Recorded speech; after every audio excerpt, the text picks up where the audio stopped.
आलो ना भेंचो चिकन घेऊन आलो भेंचो डायरेक्ट कांदा बिंदा तिकडे टाकला आणि मग टाकलं भेंचो चिकन पिवळ्या करायला चिकन टाकलं.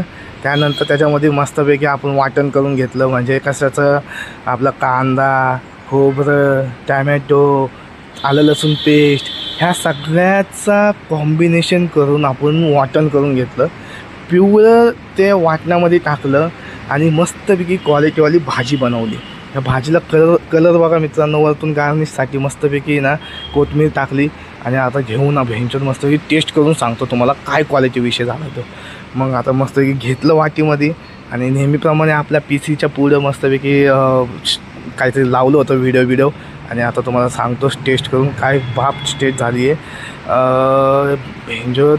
हा एक नंबर भावांनो, काय क्वालिटी लागतं आहे. चला लाईक शेअर सबस्क्राईब करा.